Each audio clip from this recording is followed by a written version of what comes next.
Hi everyone, how are you? So we are just admitting our participants.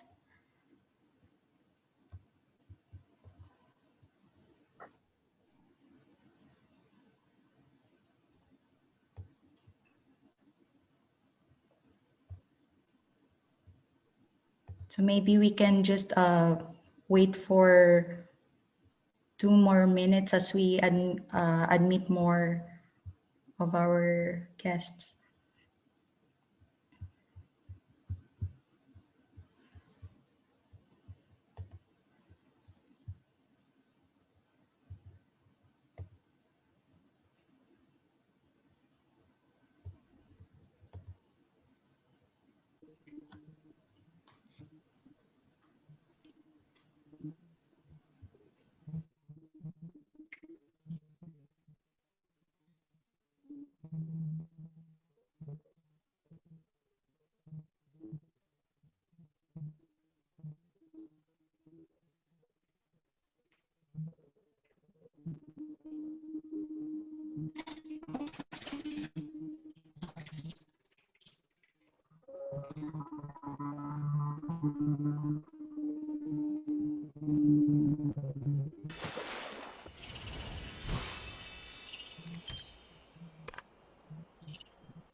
Hello everyone. So I think we can go ahead and start our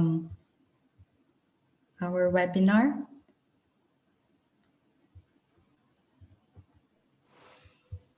Are you all ready?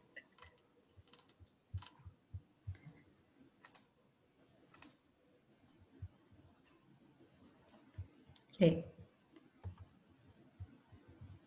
So hello everyone. I'm Pearl Ante-Testard, Planetary Health Alliance Campus Ambassador and one of the co-founders of Planet or Planetary Health Network of Young Professionals. We are a network of young professionals passionate about planetary health.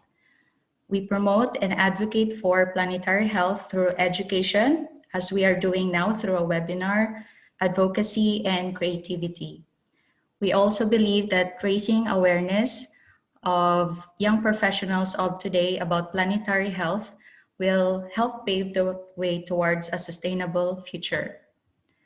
Our team would like to thank all of you for participating in today's second Planetary Health webinar series entitled How Planetary Health is Relevant to Each Profession, or How Can Each Profession Be Planet Responsible, specifically academia, innovations, and artificial intelligence.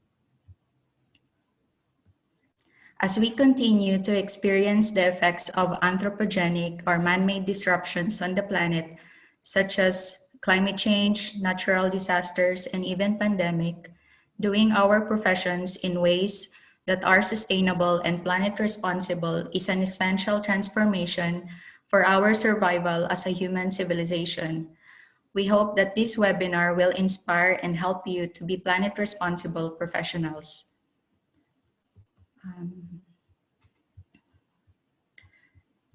Great, could you please share the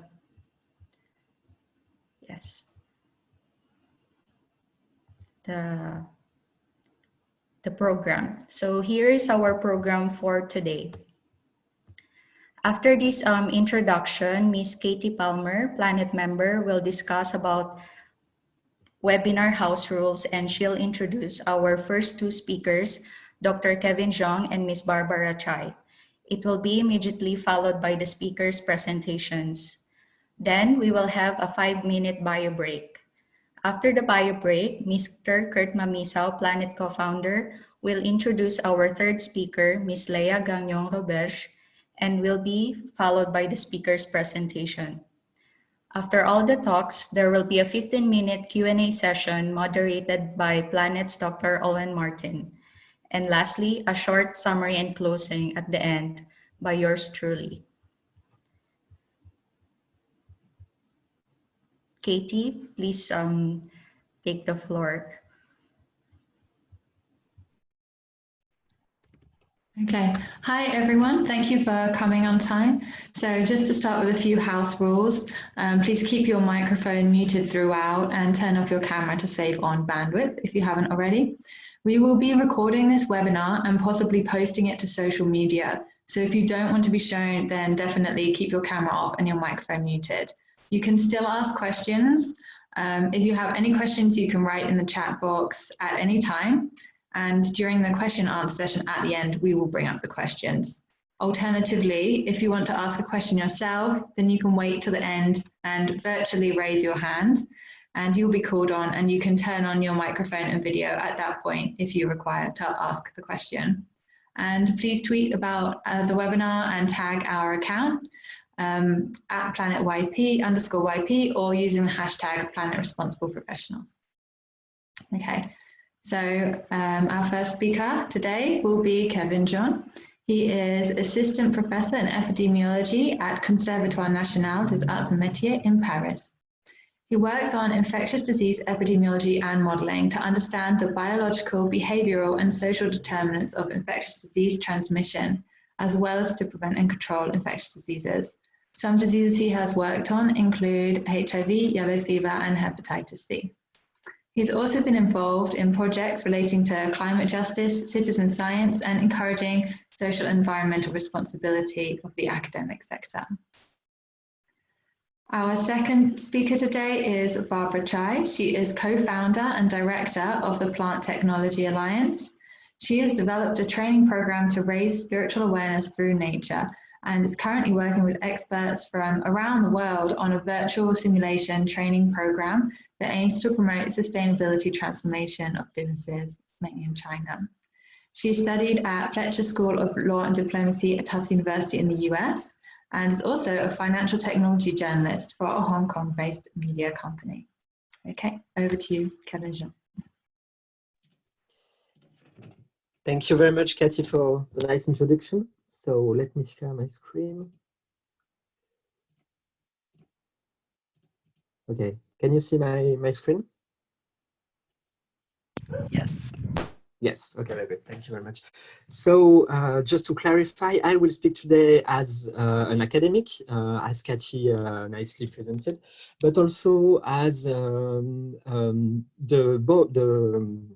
board member of an NGO, a French NGO called Sciences Citoyennes, which works in the interface between science, society, and democracy.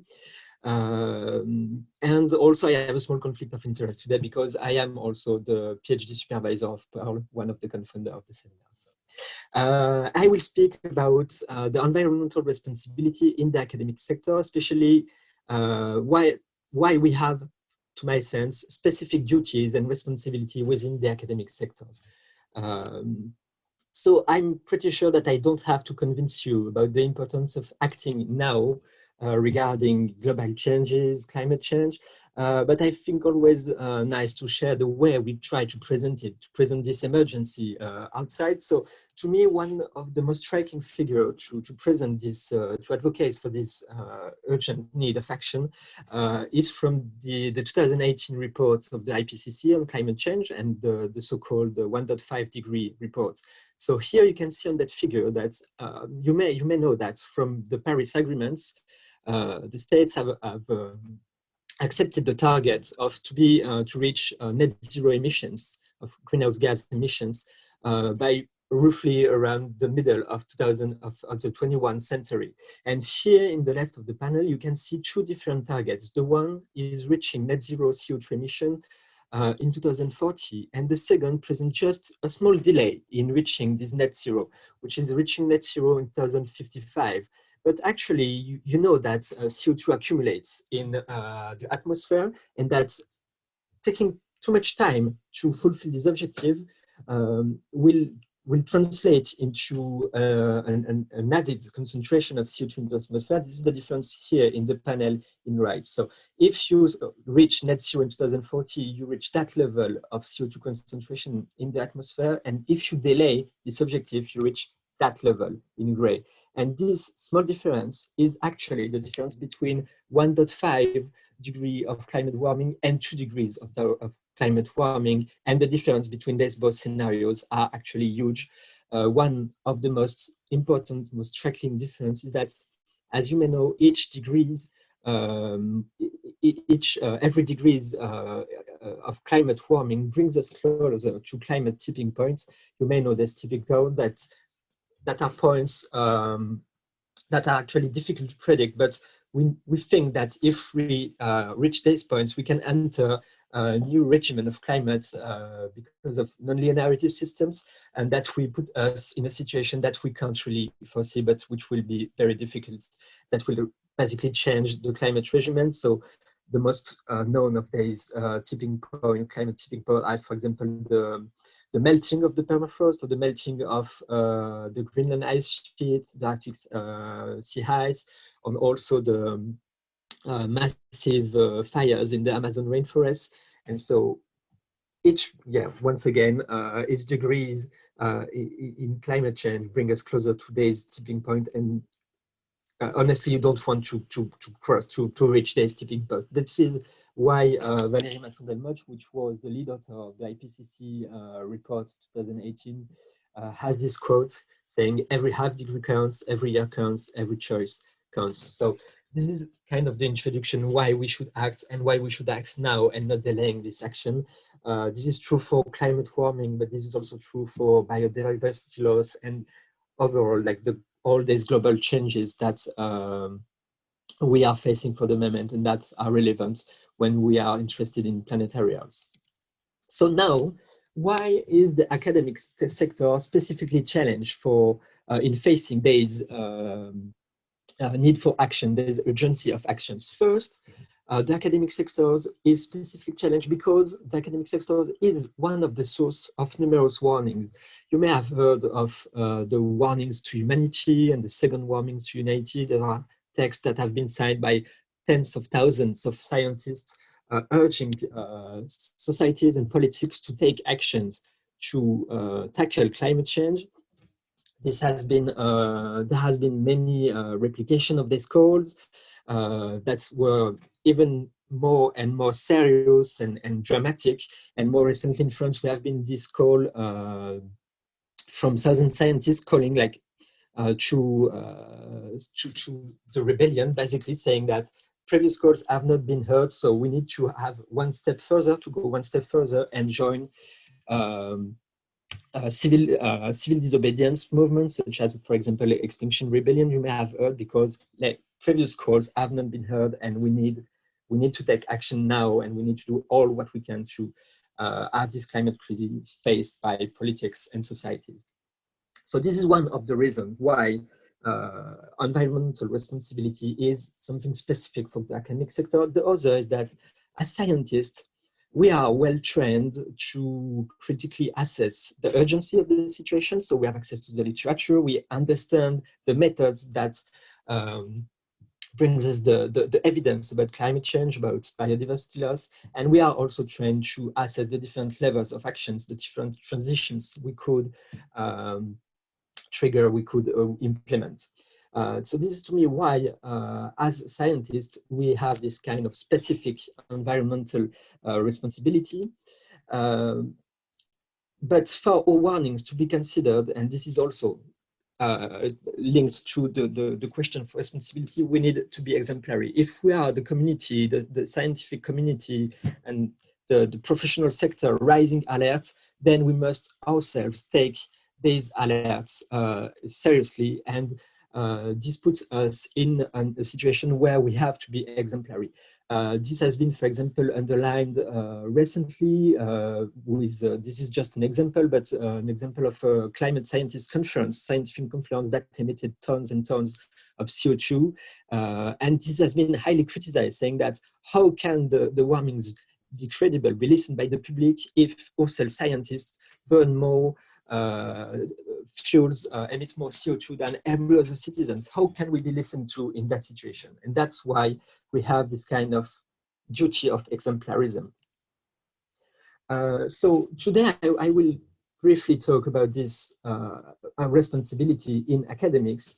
And to that I will discuss about the direct and the indirect impact of the academic sector. So as direct impact, academics, as all professional activities, carry an environmental footprint. You can think about greenhouse gas emissions, energy use, waste, and this is something we should face, we should tackle. But we, as academics, we also have an indirect impact, because as academics, we have two main activities, which are teaching and doing research, and both activities aim at shaping tomorrow's world. And so in that sense, we also need to consider this indirect impact or action as scientists, as academics may have on the world, on tomorrow's world. And this is the point I will strike, that I will raise, that all these questions need individual but also institutional involvement. So some points about the direct environmental impact of research activities. So as I mentioned, in our daily occupational activity as academics, we have some impact, we have a footprint, and this footprint depends on the professional practices that also depend on the academic field. You can have field missions that needs you to go to the field, collect data. You can use more or less material depending on the academic field you're in. You can use more or less intensive computational machines, demands, depending on your, once again, on your academic field. But what is interesting at the moment is that several carbon impact assessments have now been made available at various levels, at the level of individual labs, academies, and in different academic fields. So I refer here to different studies for, once again, different groups, labs, or teams in different scopes, like for example, digital sciences, atmospheric sciences, oceanography, or at the scale of a university. And once these guys did these carbon footprint assessments and shared the results, we can see that some pattern emerge, so clear pattern emerge clearly, despite the diversity of practices and academic fields. And here are the most striking shared results of these different carbon footprint assessments within the academic sector. First, in average, in these assessments, we can see that academics' level of emission, of greenhouse gas emission, represents once to twice the level of an average European Union citizens. And this is just for their occupational level of emissions. So this doesn't account for the level of emission these academics may have in their private life. When we consider only professional activities, an average academic do emit once to twice the level of European Union citizens. So we emit more than any other citizen in Europe and in the globe. Second lesson is that the greenhouse gas emissions are really unequally distributed, and typically you have 10% of the staff that is often responsible of 50% of more of the global level of emissions. And guess what? These are not the junior scientists, but these are the senior scientists, more like the head of departments that concentrates these high level of emissions. And third lesson, which is very important to me, is that air travel always represents the most important source of greenhouse gas emission, between roughly 50% and 90%, and this is depending on the field, the academic field you're working in. For example, this 55% is from the lab of oceanography that I mentioned. We do have, they guys do have a lot of field mission with boats in the oceans, but still air travel represents the most important source of greenhouse gas emissions. And for other people working with computational material, air travel represents roughly 90% of greenhouse gas emissions. So now that you have these results, I want you to think quickly about the frequent environmental policies you can see, we can witness in academics. I guess that you've always seen encouragement to waste your, to sort your waste, to turn lights off, or to print less. This is useful and this is a good first step, but my question is, are we really reaching the target here? The point that I want to see is that we need here evidence-based environmental policies to really reach the targets we want, to really decrease our footprint. If we are serious in reducing our footprint, then the conclusion is that let's fly less. So some air travels are useful for research and highly substitutable, like field missions, but others are very less useful or necessary, it says, like conferences and international meetings, for example. But why I mentioned that in the beginning, why here the institutional context matters is because actually academic rules do encourage this international mobility. We are, as scientists, for track records, we are evaluated on their track records, and they integrate scientific presentations in scientific conferences, presence in international consortium meetings. So the question is, how you can imagine to change quickly the practices, whole practices, if we stay embedded in a system that rewards high emission behaviors instead of discouraging it. And this is why we can consider that individual involvement is crucial, but we need also supportive institutional environments that are based on, like, here again, evidence. Hopefully there are some institutions that pave the way for this kind of environmental policy. Some example here in the UK and in Switzerland. And here are some of these principles that are really like just scientific thinking, evidence-based thinking. First is, do monitor your emissions, your footprint, to identify where you can reduce the most. Then take public engagement of reduction of these footprints. You can use approaches such as avoid and mitigate, for example, considering alternatives such as web conferences. And I must say here that the COVID-19 crisis has done much more than every advocacy we did before for web conferences. People were very skeptical about web conferences, but we had the proof of concept that it works, and it works pretty well during the COVID-19 crisis.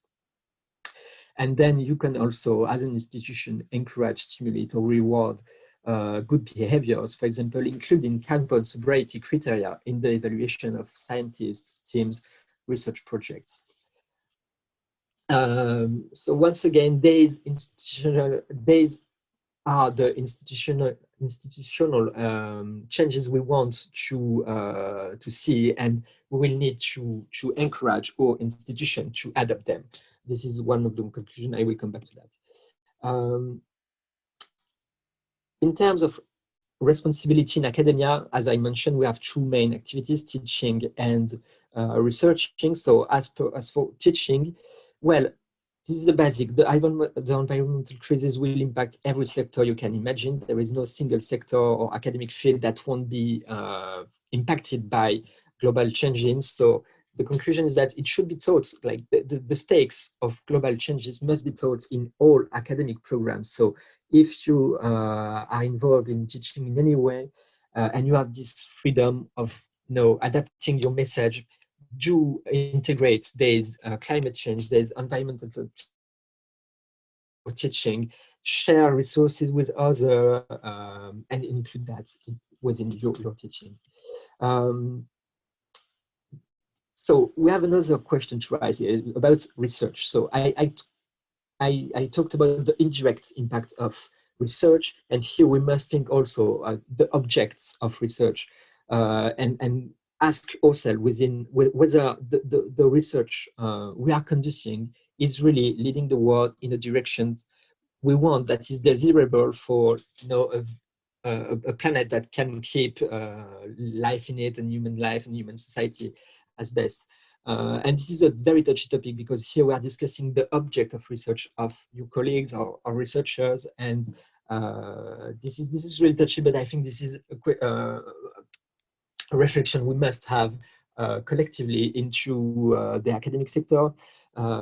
Scientists don't really like that others judge their research topics and assess the way they are conducting research, that they discuss their topic. But we have examples to say that scientists are actually not so good at imagining the possible uses and misuses of their research. And here I won't enter into the detail, but I joined two references, example of human genetic engineering and artificial intelligence, that we'll talk about that later today. So I'm really curious to hear about that.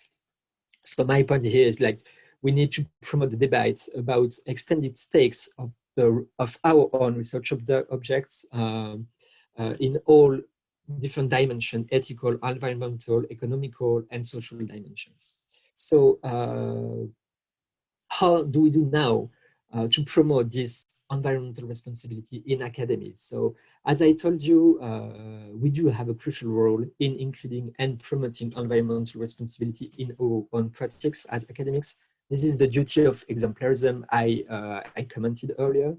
And also because if we manage to have coordinated action in our own professional sectors, then it could start a ripple effect into other professional sectors and convince others, basically.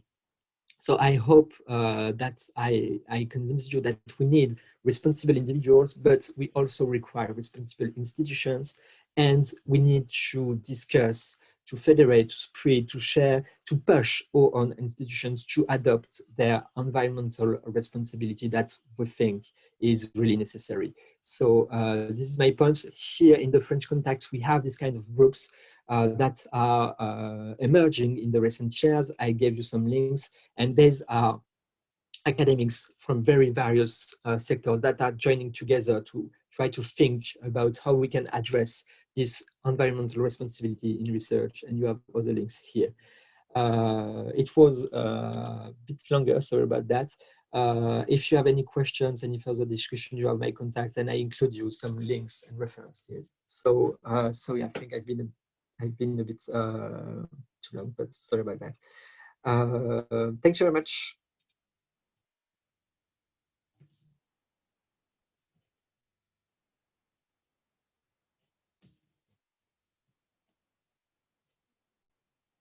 So, any question at the moment, or should I just shut down my microphone, shut the video?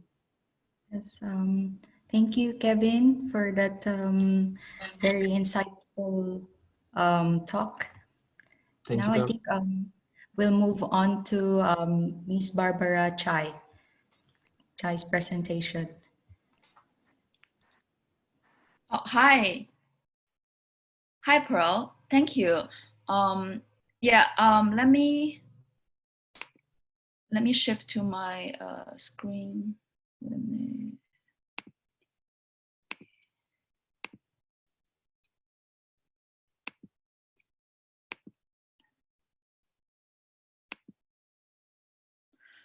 Hi, everybody. I'm very happy today be here introducing Plant Technology Alliance and the training program that we have designed to promote spirituality.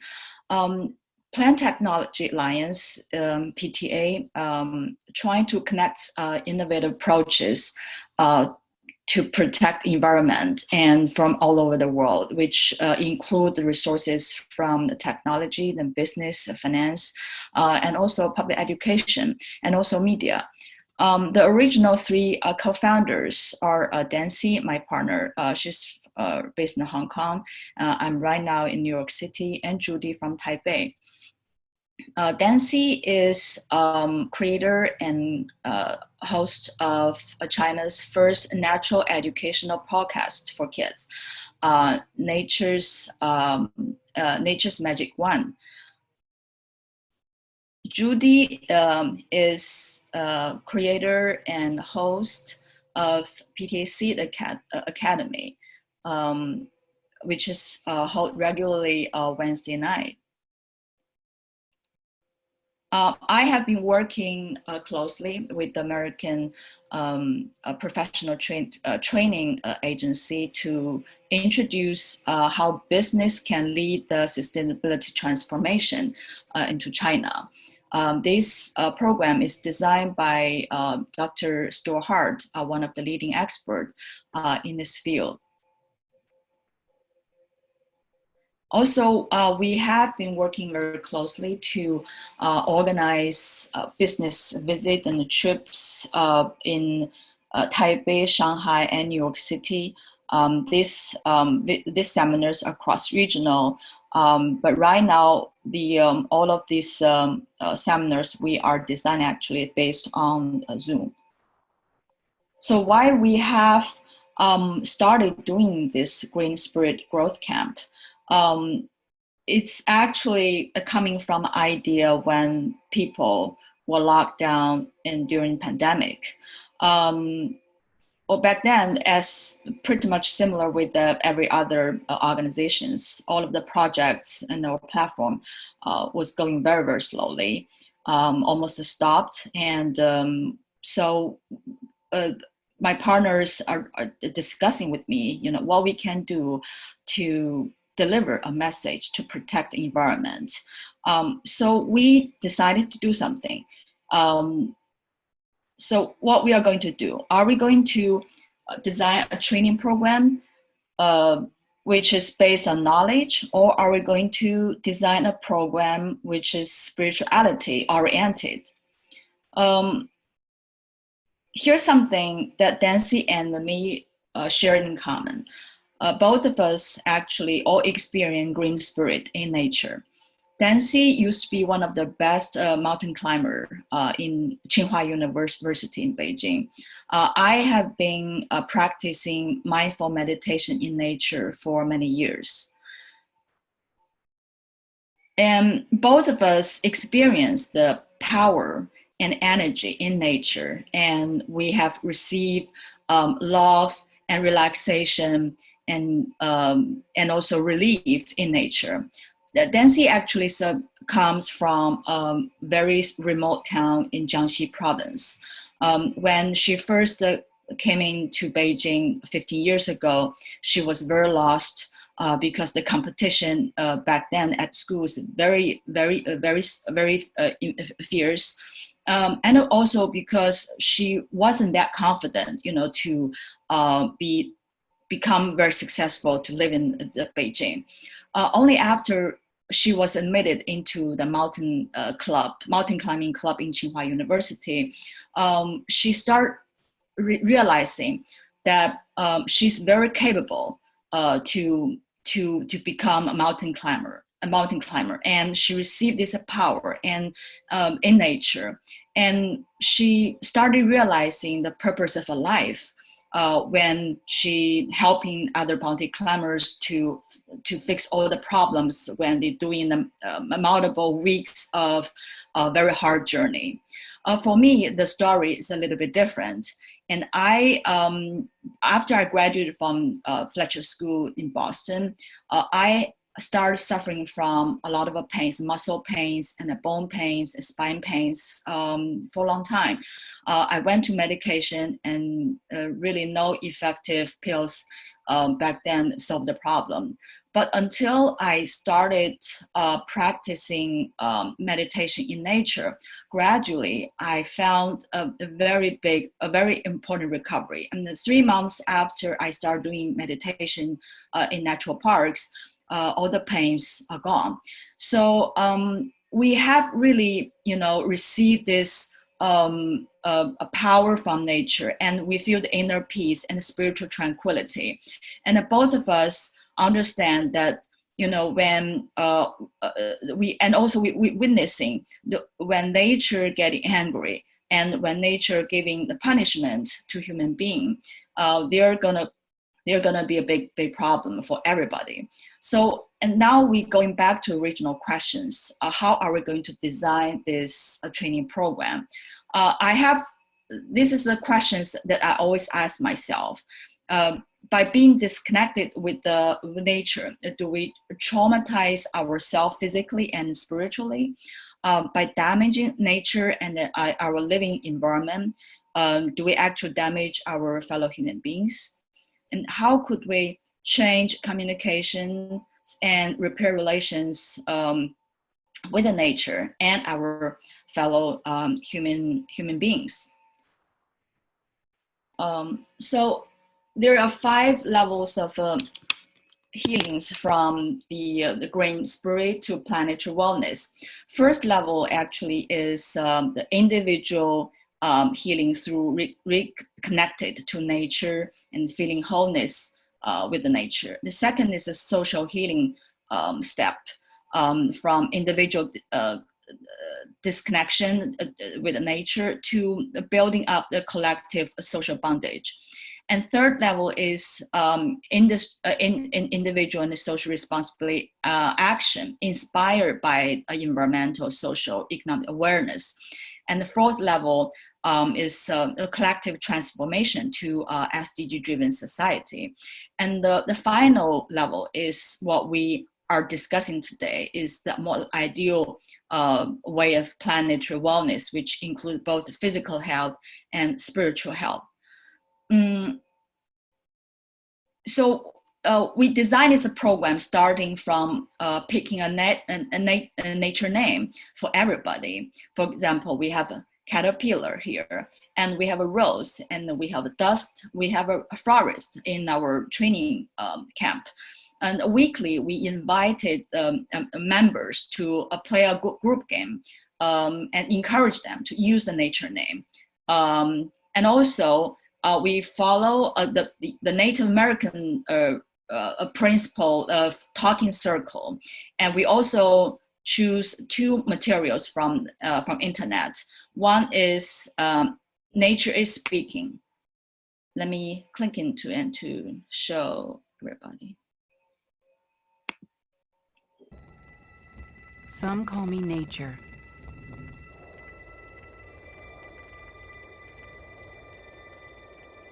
Others call me Mother Nature. I've been here for over 4.5 billion years. 22,500 times longer than you. I don't really need people, but people need me. Yes, your future depends on me. When I thrive, you thrive. When I falter, you falter. Or worse.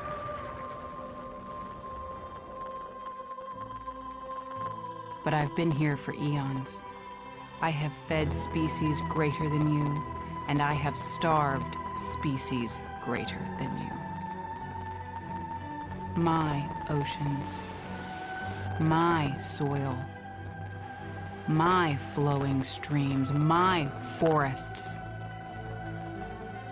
they all can take you or leave you. How you choose to live each day, whether you regard or disregard me, doesn't really matter to me. One way or the other. Your actions will determine your fate, not mine. I am nature.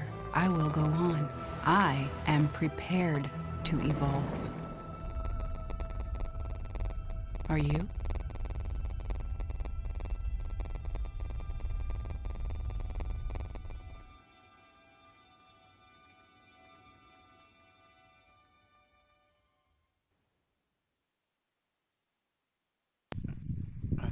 The other one is Mohawk Thanksgiving praying.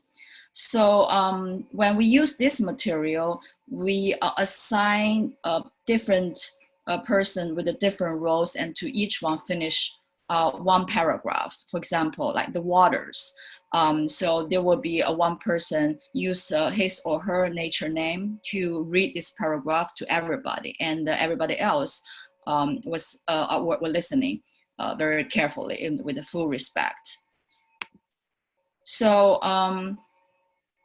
we also use a variety of different digital tools, for example, Zoom, for example, WeChat, and also another karaoke app.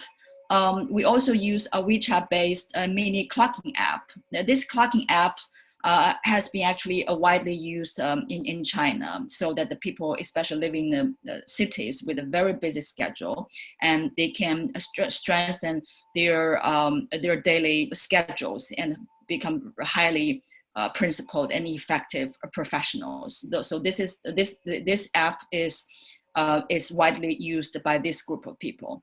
So we use the digital platforms, and we have been trying to transform the digital tool toward a social container where healings take place.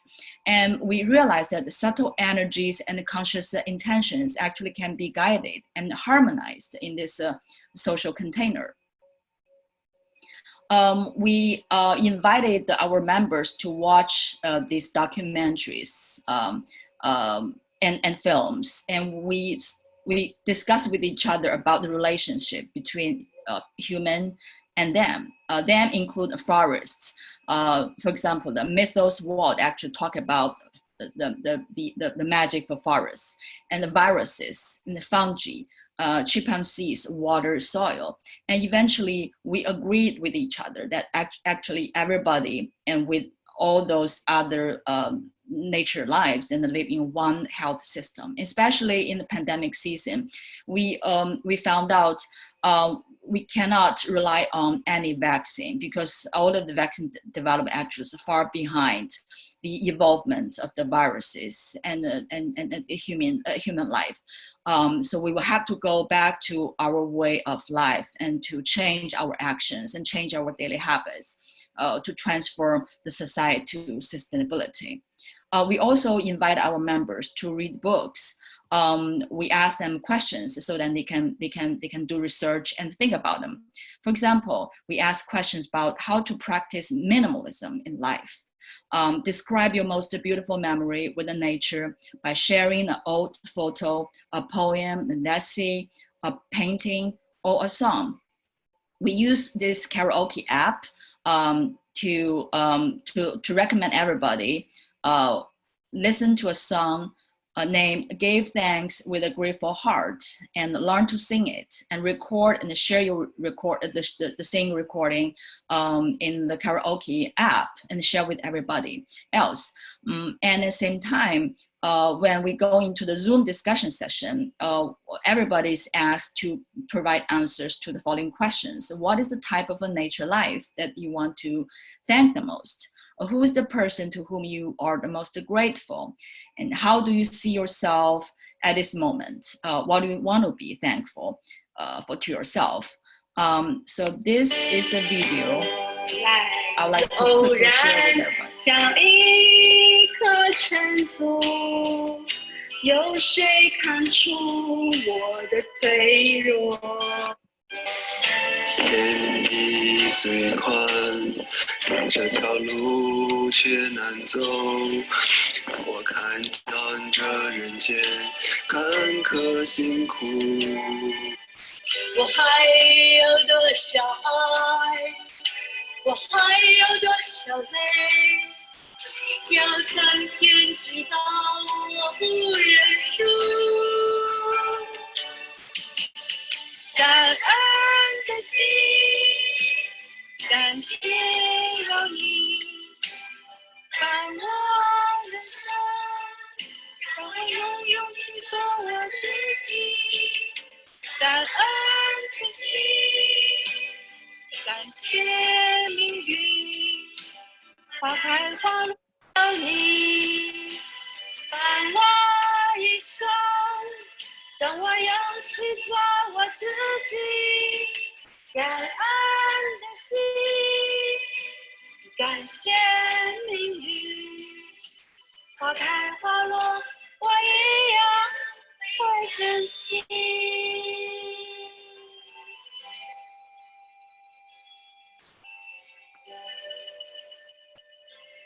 感恩的心，感谢有你。We also have designed this session to share everybody's personal experience and life experience that they went through spiritual wounds and later they recovered. One example is we have a member. Her natural name is Tide. She shared a story with a 6th floor tall magnolia tree. Which right in front of her room window. But after she stayed with this tree for 10 years, when one day when she was when she finished her school and came back to apartment, and her grandma told me that the tree was cut down. And so after that, she sealed the window by using some old newspapers, and she never opened that window again in the next 10 years. She had some very beautiful memory with this magnolia tree. She finished her schoolwork when smelled this very beautiful the sweet taste of this the magnolia flower, and at night she went to sleep with this beautiful smell. But after the tree was cut down, she feel like part of her was cut down, and that took her a long time to recover. And we also have another member. Her nature name is Panda. After the parents divorced, she lost the confidence, and she was blind by classmates, but only because the love he received from his stepmother, that he picked up himself and came out of this shadow by even befriending with those kids who used to belie him. Another example is remember, her nature name is Fish Hawk. Her parents divorced when she was a kid, and that impacted her attitude toward life and family and friendship. So one day when her son asked her a question about, whether when I grow up, the world would become a real garbage world in Toy Story, the cartoon movie. She was very, very scared, and she doesn't want her kid to live in this darkness of a garbage world, and she cherished this families so much. So that is turning point that she realized she have to involve into environmental protection. So also we after all these sessions, we found out actually separation is source of our greatest wounding, and disconnection from nature is a pivotal axis for needed change. And we have to healing the relation with the nature, so otherwise we will not heal our world.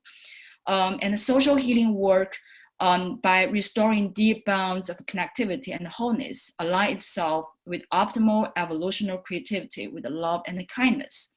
And only spiritual healing can guide the past and the present towards future of positive changes and construct actions, forgiveness and harmony, steering clear of being constantly trapped in mutual victimization and punitive actions. So we designed another section of from green spirit to green action, and to challenge our daily life habits. So we have a member practicing 1 week of life as a beginner minimalist. And we have another member practice 1 week of zero food waste and clean plates. We also have a member practice a week of waste sorting, and another member, just to practice 1 week of zero plastic bag. And finally, we designed this section of speech. We encourage everybody to give a speech about her or his future green dream.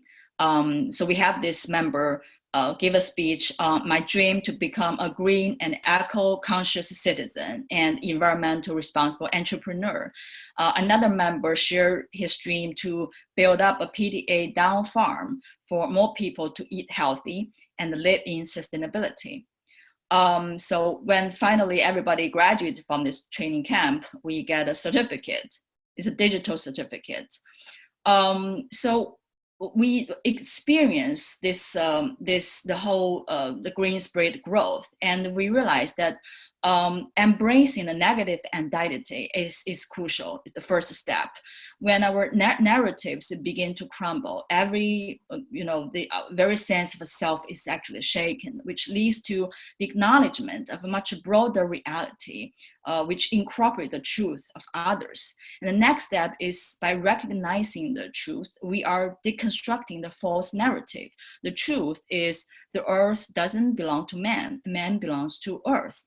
And thirdly, the constructing new narrative start forming from 1 to billion. What is from 1 to billion means? It means from self-identity to ecological identity, from individual to tribe, to nation, to globe, to planet, and to cosmos.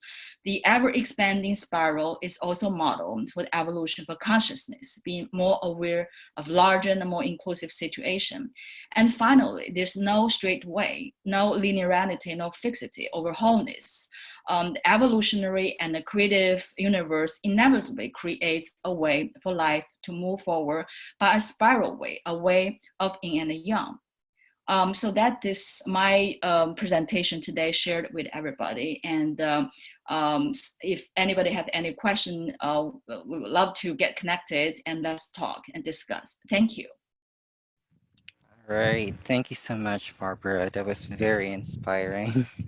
And Thank you. yeah, of course, we'd love to hear you more later on during the question and answer portion. So right now we are going to be taking a short break. So time for us to, go to the washroom or grab some food or probably stretch your arms and legs for the time being. So this is just going to be 5 minutes and we'll see you in a bit.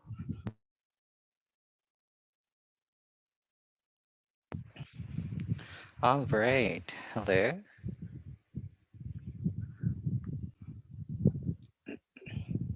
Okay, there we go. So welcome back to our webinar. So as you can see, it's nighttime from where I'm from, but it's a pleasure for me to introduce our next speaker for our next topic, which is all about towards AI as a universal right.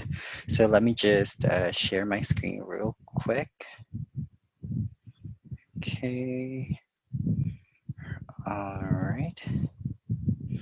So I have the pleasure to introduce Ms. Léa Gagnon-Roberge, and she recently graduated from McGill University in the Desk Health Management faculty. She has a bachelor's degree of commerce and general management with concentrations in digital innovation and business analytics. She's now the program manager in artificial intelligence at Yuhui Chai, and she manages a team of project coordinators composed of university students in the field of AI. These coordinators work with high school students to introduce them to the world of AI and ultimately create an AI-based solution to answer a need in society. Youth Fusion's mission is to create ties between school systems and the community to involve at-risk youth in innovative and meaningful educational projects that contribute to their learning, their qualifications, and their social integration. Léa is passionate about artificial intelligence and especially the ethical issues surrounding this field. She believes that under the right circumstances, AI could make the world a better place. So I am now giving the stage to Léa. Thank you. Yeah, I'm going to share my screen.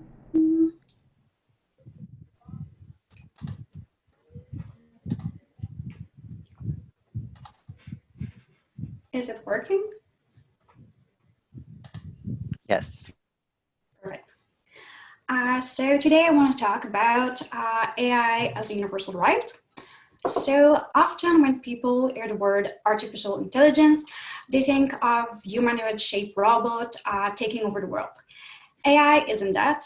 However, AI is changing our world.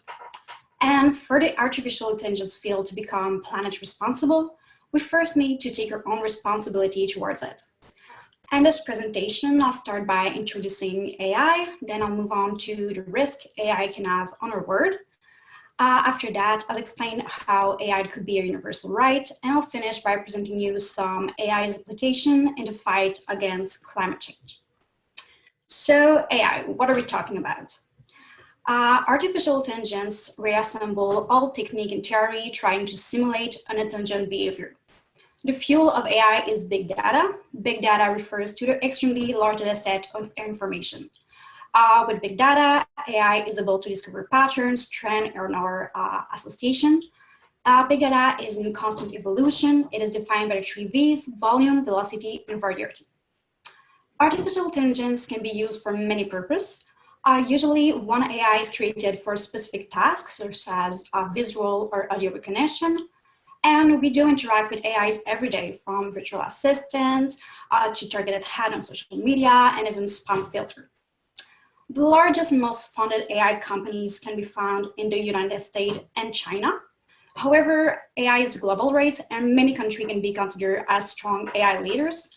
According to the firm Conlectica, Canada, Germany, Japan, and South Korea have equal dominance as of China.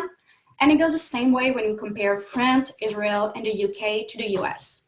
But of course, many factors can influence AI dominance, such as funding, number of startups, talents, intellectual property, and so on. If we look at who's doing the most research on AI, we have a mix of academic and industrial organizations. The leader is Google, followed by Stanford and the MIT. We also find Facebook in that list. There's also several academic institutions in different countries that show us that AI is really a dominant field in the 21st century. The term artificial intelligence was adopted in 1956 at the firm's Dortmund conference, but the possibility of recreating intelligence has long been on the human's mind. And the incredible rise in technology in the last decades has enabled the AI field to reach new potential. So now I want to talk about the risk of letting AI run wild. Why should we bother making AI a universal right? The reality is that AI is changing our world in a drastic manner and at an increasing speed. And if you want AI to be used in a responsible way, we need to act now. The three main concerns I would like to talk to you about as to why we should consider making AI a universal right are knowledge asymmetry, algorithmic bias, and automation. So starting with knowledge asymmetry. Fueled by big data, AI algorithms are now reaching new potential. Things we didn't think were possible decades ago are now in the front for reach. Technology advances at an increasing speed, at an increasing pace, but a common understanding about it doesn't. Most people don't know much about what's really going on behind the screens. And knowledge asymmetry is a big problem. User data is valuable, but often we don't realize how or in what way. Your data is always being collected and used, wanted or not. This data is used to incite you to consume. We should kind of all be concerned about this whole system that we call surveillance capitalism. But first of all, we need to understand the repercussion of our own action online. So let's say you click on a link to an online recipe. Next time you go on the web or social media, you'll probably see more articles related to cooking or food. And this is because an AI has tried to match your preferences in order to show you more things you might like. And you might think this is not so bad. Maybe you'll find some interesting recipe. But let's look at another example. Imagine someone click on an article claiming that climate change isn't real. The next day, the same person might see another article about that subject and might choose to click on this one. And rapidly, this person might be faced with multiple articles, real or not, all claiming that climate change isn't real. And if all the information you're faced with is saying the same thing, you might start believing it yourself. And I'm not saying that it will happen like for sure or that fast. I'm just trying to show you how it works. Your online feeds reflects your preferences and your opinions. And this can be dangerous because you're only faced with one side of almost any situations. And this is even more dangerous as more and more people are using online media as their primary source of information. And moreover, this whole system incites you to consume. We are constantly faced with targeted ad, and Facebook is so confident about its algorithm that if you're a company, you're not paying per number of views anymore, but per number of sales. So Facebook can guarantee that your ad will result in sales. And this is just a recipe for overconsumption, which is kind of bad. Then algorithmic bias. So it refers to machine errors that create an unfair outcome. For example, a recruitment tool that's privileging men resume over women resume. And those kind of biased articles arise from unfair data or from the bias of the programmer. This is one reason why the field of AI needs diversity within the people creating the algorithms. But this alone is not sufficient. So the data collected also need to be fair. But how could we collect data, unbiased data, when the access of technology around the world is nothing but fair? And lastly, automation. It refers to a process that requires non or minimal human assistance. The replacement of human work by automated process has already begun. And this fourth industrial revolution will change the job market all over the world. Automation can have positive and negative effects on our world. It all depends on the way we shape our relationship with machine. So now let's look at the meaning of AI as a universal right. What will it look like? At first, and I think this is true for almost anything, an access to proper and free education is necessary. Then, the focus should be on universal declaration, guiding creation and use of AI. And finally, we should address the gathering of data, making sure that no one is left behind. So education is primordial for everyone, everywhere. Now it is a privilege to be educated, but we can all agree that it should be a universal right.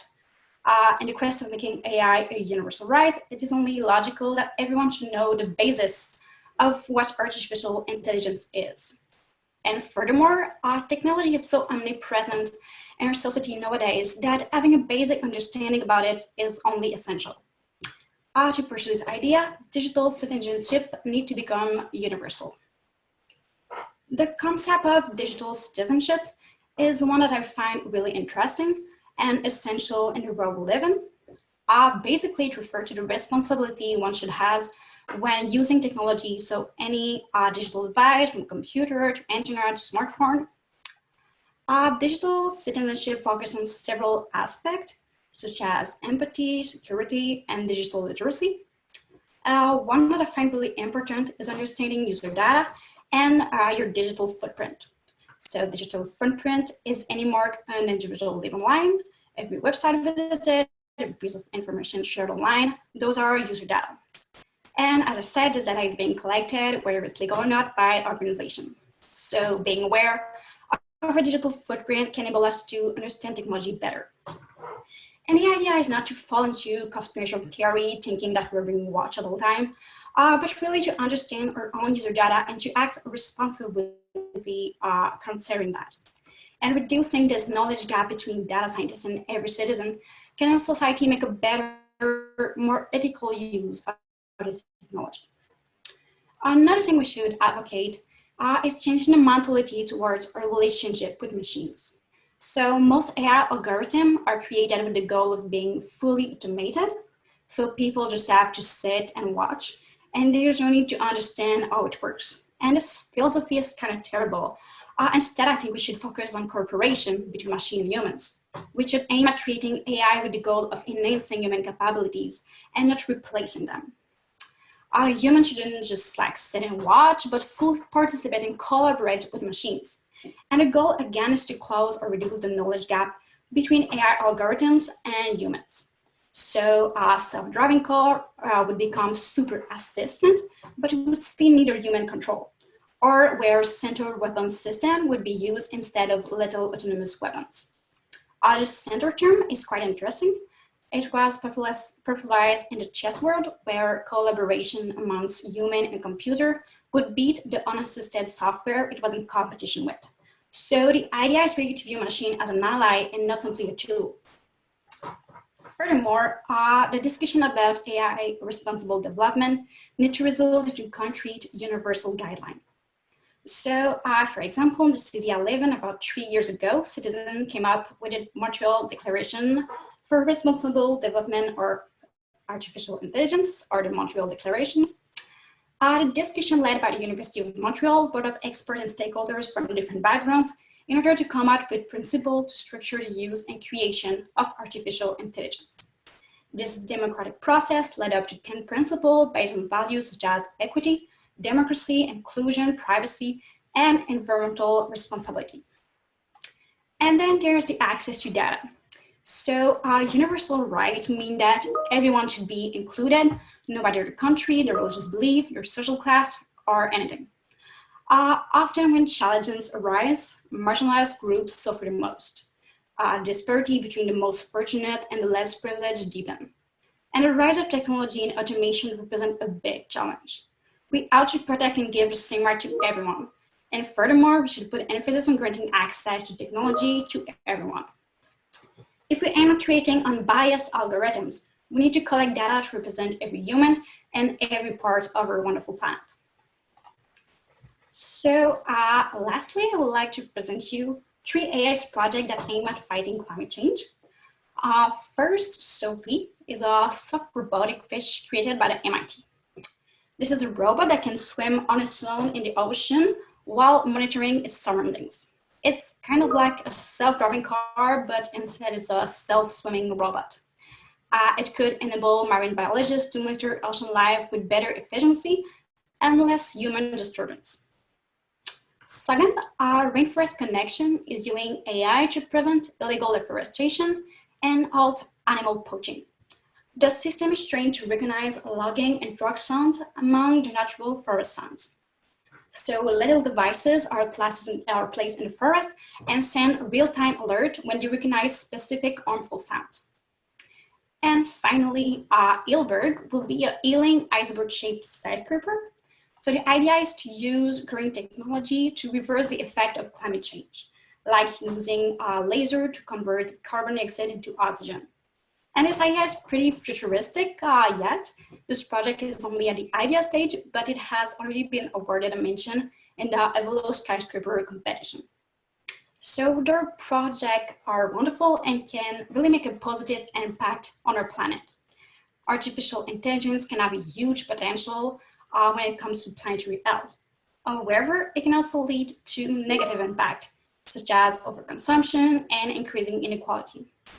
So it's up to us to take responsibility towards AI in order to make our world a better place. So that's it for me. Thank you so much.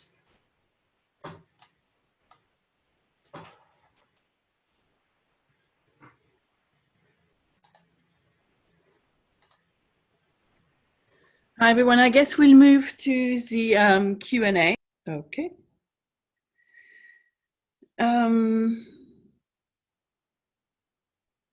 Yeah, so I hope you can still hear me.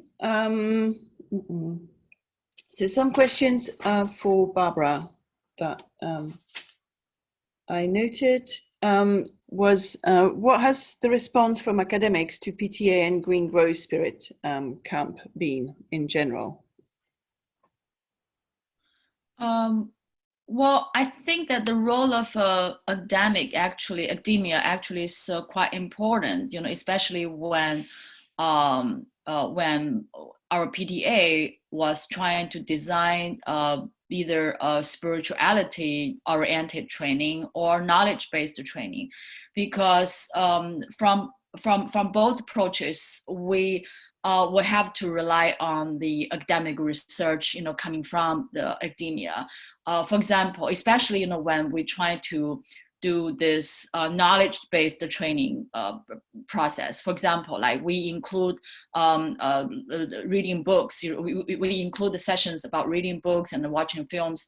Actually, all those materials are really coming out from the very, serious systematic research from academia, especially, a couple of the documentary films I mentioned there, about the exploration of viruses and fungi, and especially what is the role of a fungi, for a society transformed into a more sustainable way of, for example, creating new medicine, or monitoring impact of climate change on the evolution of the fungi, and what is that the meaning to the public health, and all these themes and all these the stories, or the sort of stories delivered through documentary film are actually coming out of systematic academia research. So I think that there is some sort of a gap, between how academic research can be effectively transformed into a more powerful media message, and how institutions, for example, NGOs or educational platforms, or social enterprises like us, PTA, could utilize all these resources more effectively and deliver the message to the public.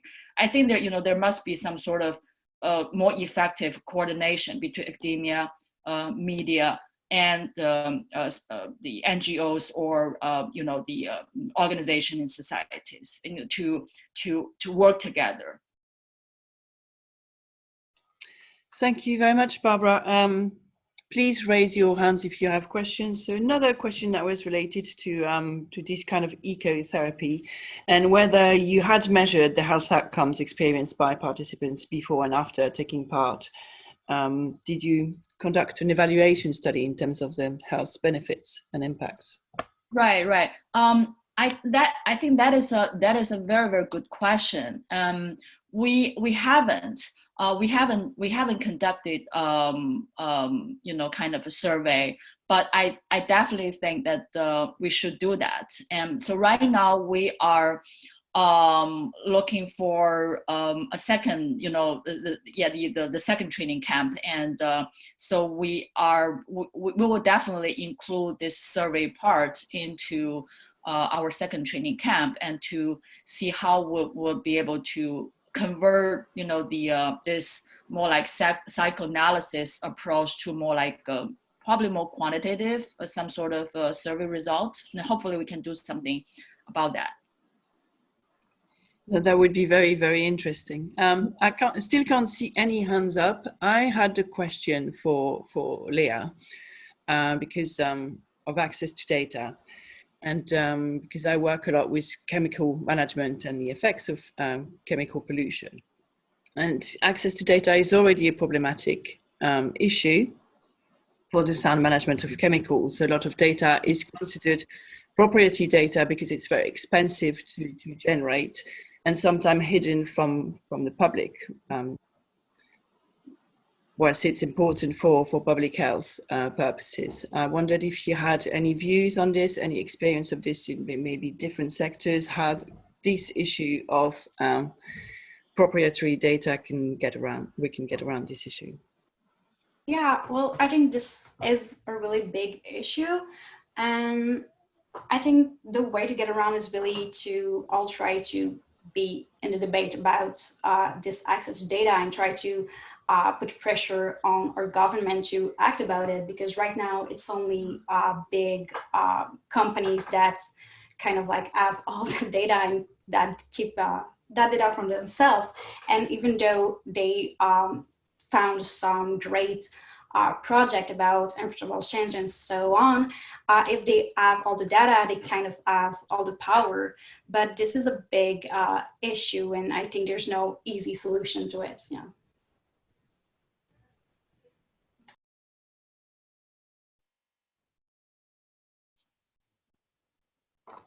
Thank you very much. Last call for anyone that may have any questions. I still can't see any hands up or anything. So Kévin wanted to ask one question. So yes, that would be one. Thank you. That would be one question to Léa. So Léa, you advocate for us, like kind of everybody, engaging into there is principles you presented, augmentation, equity toward AI. My question is, what are the spaces in which I can myself, for example, get involved to make these principles respected by AI developers, governments, and so on? So what can I do as a citizen to engage into that? Yeah, sure. Well, the Declaration of Montreal that I was talking to you about, it's actually one that everyone can sign, and everyone can participate in that and try to create awareness about it. But it's translated in many languages also, so it can be shared. And I think like the first step that everyone can do is just starting to have those conversations with people around them, to try to see what's real, what's not, and that's the beginning. But I put in my slide the link to the Montreal Declaration. So once it will be shared, you can go see it. It's really nice. So yeah, I think that could be a first step.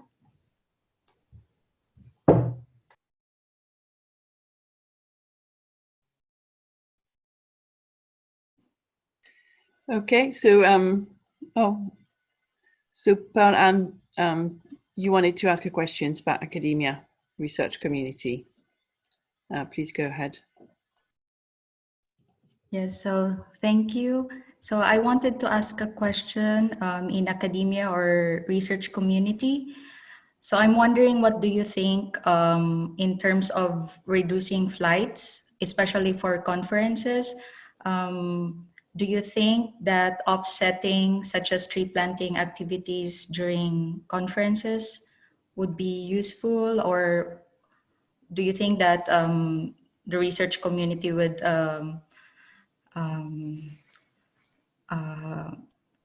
are open to this kind of offsetting activities?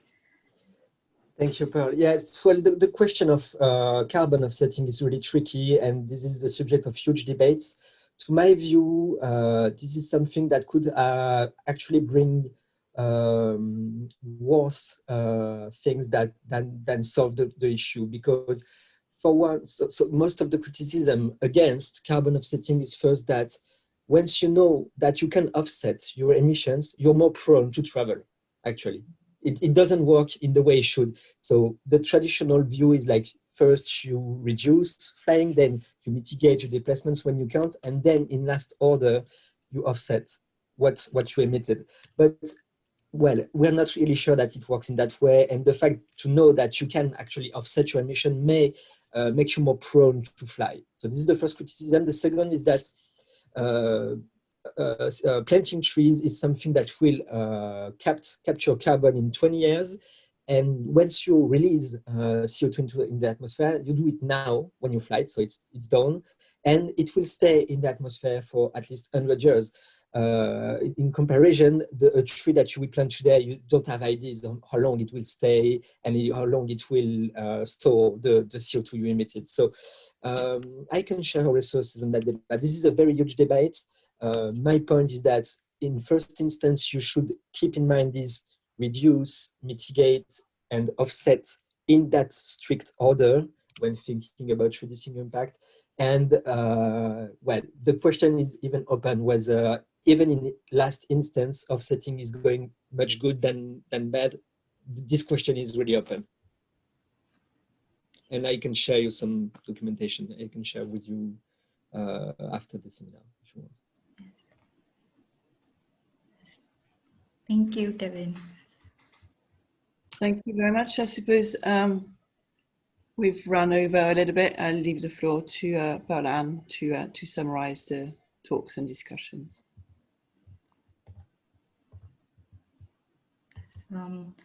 Thank you so much, Olwenn. So we've come to the end of our webinar.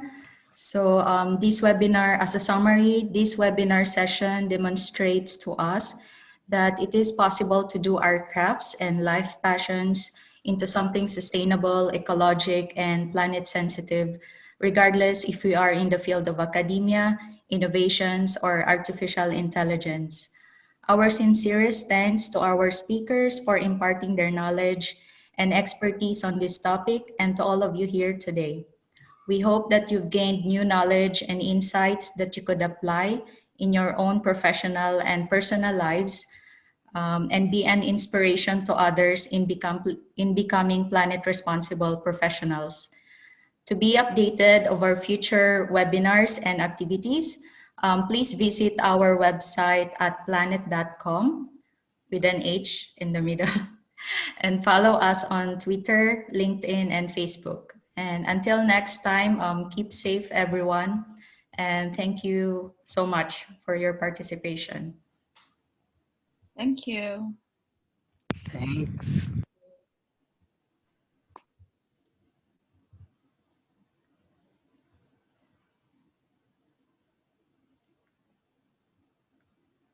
Thanks, everyone.